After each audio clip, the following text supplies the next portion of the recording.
रात्रि क्लास चल रहा था।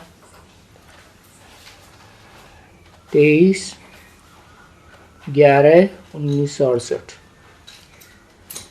दूसरे पेज के मध्य में बात चल रही थी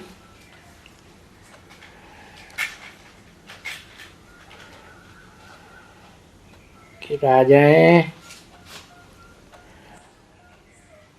अभी तक भी राजाओं के पास बहुत धन है, भले वो प्रीवी पर्स देते हैं या नहीं देते हैं, वो तो इनका आगे चल करके झगड़ा चलेगा अच्छी तरह से, क्योंकि अभी तो ये प्रजातंत्र सरकार में इनका प्रीवी पर्स भी खत्म कर दिया। फिर भी इनके पास, राजाओं के पास धन बहुत है। बाबा कहते हैं ये धन भी बहुत थोड़े समय के लिए है ना, बाकी तो ये बच्चों को अच्छा निश्चय रहता है कि अभी हम नरकवासी से स्वर्गवासी बन रहे हैं, तो इस विनाशी धन का क्या करना है, ये तो खलास ही होना है, तो क्यों नहीं ईश्वरीय सब सेवा में लगावे।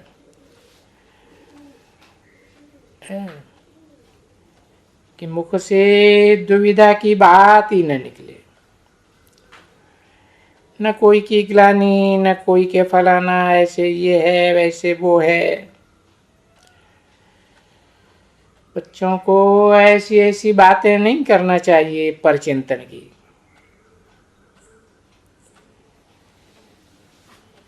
किसी का भी अवगुण नहीं गाना चाहिए, क्योंकि ये अवगुण तो तमो प्रधान अवस्था की बात है ना। सभी आत्माएं पहले सत्व प्रधान थी ना, तो उनमें गुण ही थे, तो आदि का रूप देखना चाहिए ना हर एक का।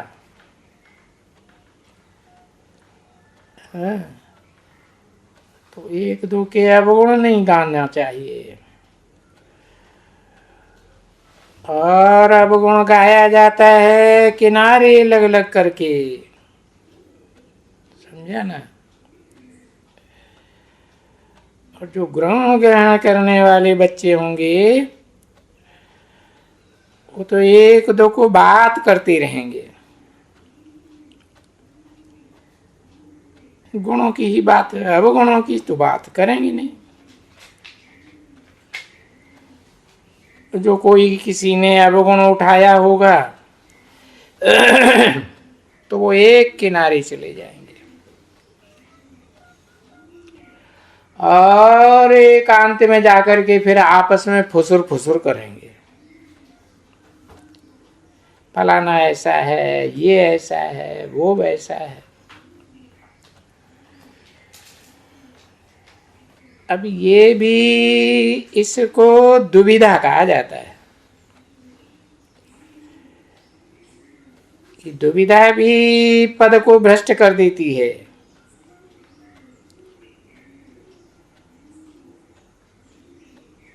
या तो कोई की भी ग्लानि करना वो ठीक नहीं है।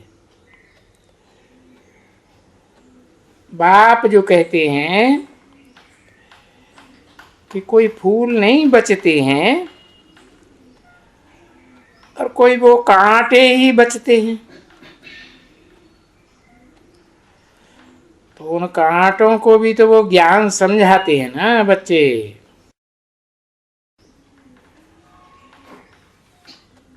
कि कांटों को ही फूल बनाने के लिए भगवान इस सृष्टि पर आता है,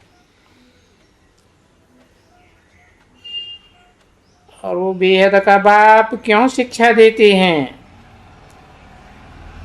है शिक्षा देते हैं कि कोशिश करो अक के वो फूल न बनो दुर्गंध वाले, अवगुण वाले। अरे वो तो हल्के फुल्के फूल होते हैं, छोटे मोटे होते हैं, वो न बनो, दुर्गंध वाले न बनो। सबके सरियारे फूल देखो, और वो भी तो होते हैं ना, क्योंकि फूल तो अनेक प्रकार के होते हैं, छोटे भी होते हैं, बड़े भी होते हैं, सुगंधित भी होते हैं, दुर्गंध वाले भी होते हैं। परंतु अपन को समझो कि हम तो रूहानी फूल, रूहानी गुलाब बने,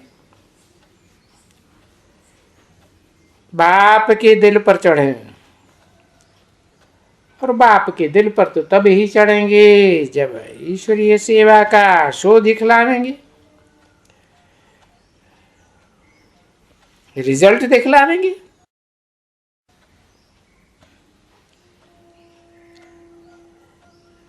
तो बाप बच्चों को समझाते रहते हैं,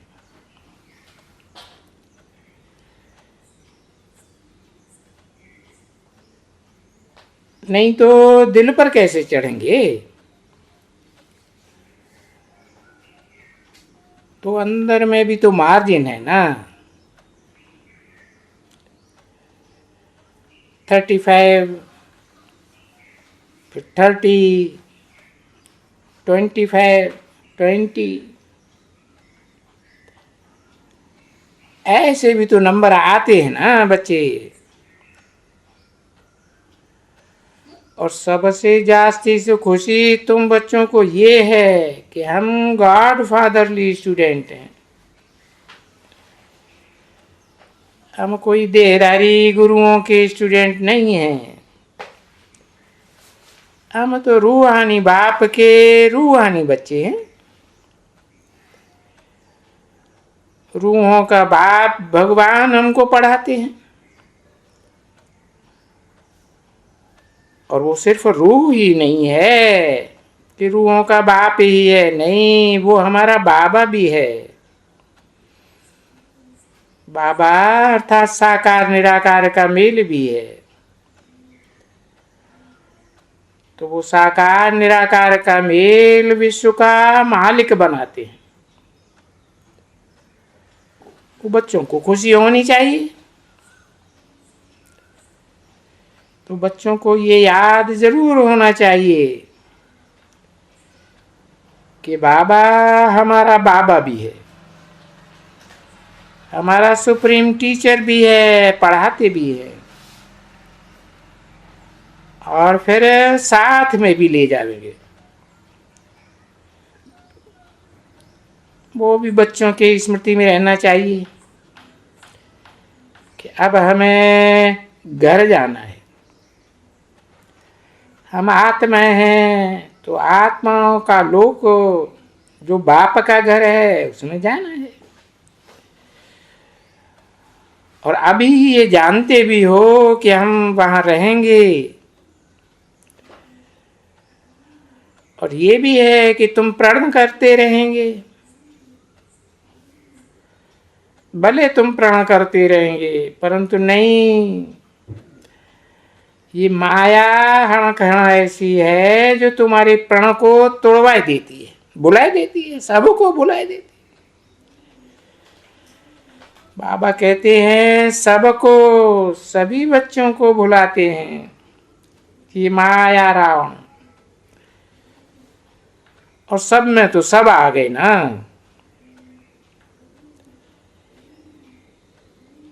इन आंखों से अपने शरीर को देखना है, क्या करना है? नहीं, ये जो तीसरा नेत्र है ना, क्योंकि वो तीसरा नेत्र है, अभी इस समय में सिर्फ तीसरा नेत्र मिलता है बच्चों को। पुरुषोत्तम संगम युग में ही मिलता है, फिर तो कभी कोई युग में नहीं मिलता। इसलिए तुम बच्चों को त्रिनेत्री कहा जाता है। त्रिनेत्री, बाप के त्रिनेत्री बच्चे। तीसरा नेत्र बाप देते हैं, बेहद का बाप है। उनको कोई शरीर के नेत्र तो है नहीं, तो रूहानी बाप, रूहानी नेत्र। तो उस नेत्र को कहा ही जाता है ज्ञान का नेत्र। और ये शुद्ध ज्ञान मिल रहा है ना बच्चे, एक बेहद के बाप का ज्ञान। ऐसे नहीं समझना कि आंखें कोई आत्माओं को होंगी, रूहानी आंखें। अरे ये आत्मा तो है ही बिंदरी, उस बिंदी में तो आंखों वाखों का क्वेश्चन ही नहीं उठता है।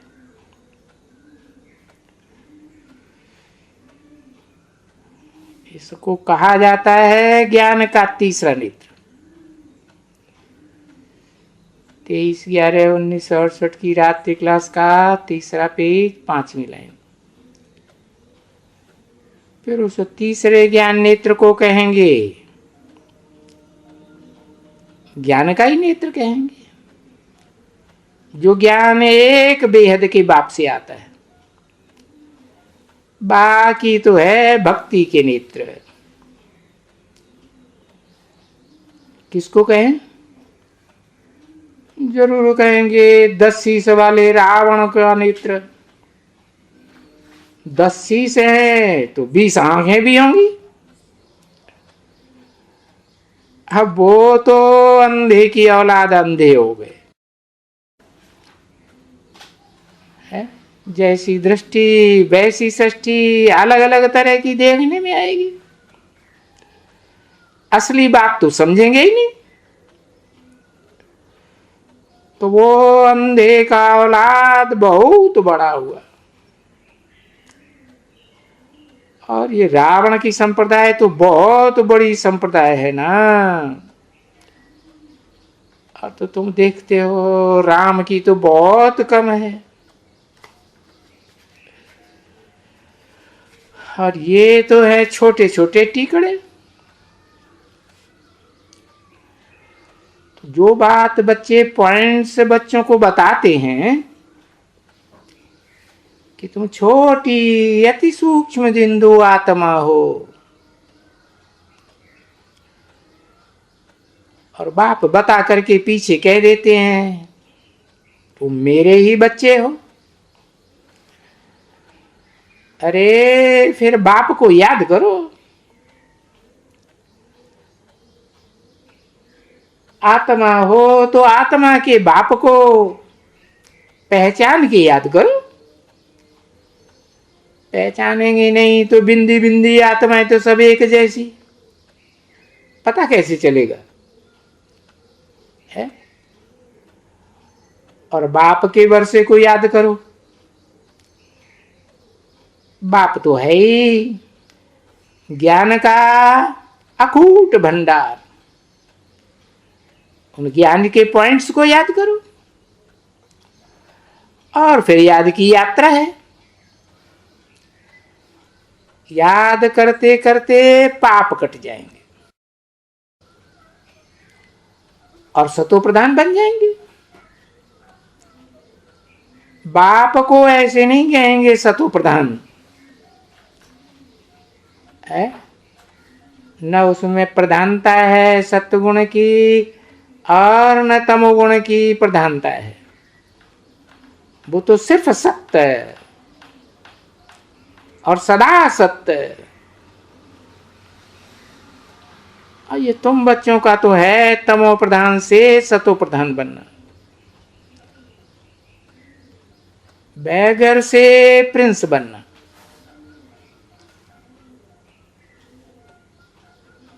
कलयुग में आते हो तो बैगर बन जाते हो, सतयुग की नई दुनिया में आते हो तो प्रिंस बन जाते हो। अच्छा, मीठी मीठी सिकील दे। कैसे सिकील दे? 5,000 वर्ष के बाद फिर से आकर के मिलने वाले ऐसे सिकील दे। सिकील देते सिकील दे। और ये सिकील दे वाली बात कितनी दफा बच्चों को कही होगी? सिकील दे, क्योंकि बड़े शिक्षक से मिलना होता है, बहुत दिनों के बाद मिले हुए। 5,000 वर्ष के बाद फिर आकर के मिलते हो।